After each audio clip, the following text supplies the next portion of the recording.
এইকাৰণে ক'ব বিচাৰিছোঁ মই যে ৰাকেশ ব্ৰহ্ম EM 24 নং মচলপুৰ সমষ্টিৰ তেওঁৰ তলত 12জন VCDC চেয়াৰমেন আছে, চেয়াৰমেনৰ ওপৰত তেওঁ।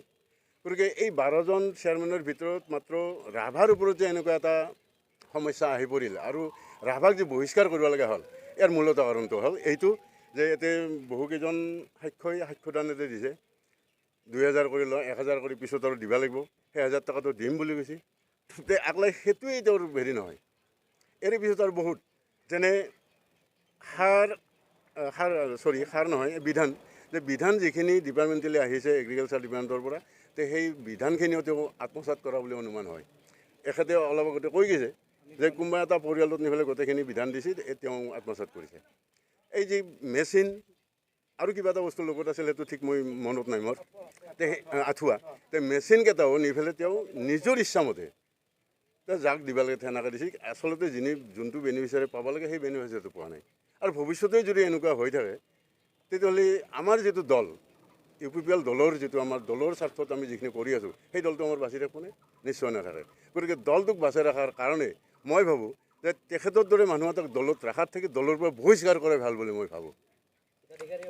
আৰু এইখিনিত ৰাকেশ ব্ৰহ্মই যিটো পদক্ষেপ লৈছে, এইটোক মই অশেষ ধন্যবাদ জ্ঞাপন কৰিছোঁ। তেওঁতোৱে ভিত্তিহীন। তেওঁৰ যদি ভিত্তিহীন নহ'ব, আজি পইচা দিয়া মানুহ যি দুজন মানুহ ইয়াত আহিছে, যে 2000 টকা দিয়া কৰি ইয়াত কৈছে আপোনালোকে, আৰু 1000 টকা তেওঁলোকে দিব লগা আছে, 1000 টকাটো তেওঁ হয়তো নিবা অহা নাই, এই কেলেংকাৰীটো লগাৰ কাৰণে নিবা অহা নাই। গতিকে তেওঁতোৱে ভিত্তিহীন, আৰু তেওঁৰ সেই ভিত্তিহীন গতিকে আজি আমি দলৰ মানুহখিনিতে লগ লৈছোঁ। তেওঁ ইমান বেয়া কাম এটা কৰিছে, আৰু ইমান বেয়া কাম এটা কৰাৰ পিছত আমি দলৰ মানুহ কি বহি থাকিম? এইটোতো হ'ব নোৱাৰে। বাছ আমি এই প্ৰেছ মিটটো এইকাৰণে আয়োজন কৰিব লগা হৈছে, যোৱা 2 তাৰিখে আমাৰ 24 নং মচলপুৰ MCLA সমষ্টিৰ EM ৰাকেশ ব্ৰহ্মই আমাৰ কালজাৰ VCDCৰ চেয়াৰমেন ইন্দ্ৰেশ্বৰ ৰাভাই PMAY আঁচনিৰ আৱাস যোজনা আঁচনিৰ হিতাধিকাৰীৰ পৰা পইচা লোৱা বুলি আমি গম পাইছোঁ। আৰু সেই মৰ্মে তাৰমানে কিছুমান যিবিলাক মানে হিতাধিকাৰীৰ পৰা পইচা লৈছে, তেওঁলোকে EMক এইটো মানে অৱগত কৰাইছে বা অভিযোগ দিছে। সেইকাৰণে EM ৰাকেশ ব্ৰহ্মই জুলাই 2 তাৰিখে তেওঁক মানে কালজাৰ VCDCৰ চেয়াৰমেনৰ পদৰ পৰা তেওঁক অব্যাহতি দিয়া বুলি প্ৰেছ মিডিয়াত দিয়া বুলি আমি শুনিছিলোঁ তাৰমানে।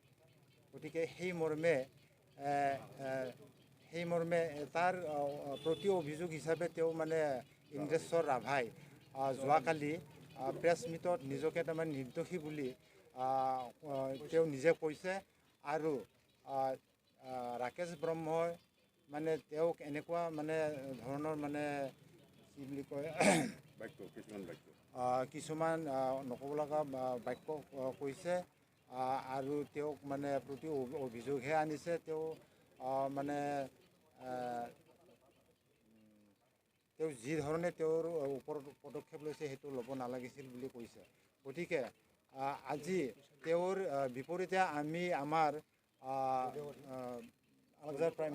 আলাকজাৰ প্ৰাইমাৰীৰ পৰা আমি এই পাৰ্টিৰ UPPL পাৰ্টিৰ ফালৰ পৰা আমি এই প্ৰেছ মিটটো আয়োজন কৰিব লগা হৈছে।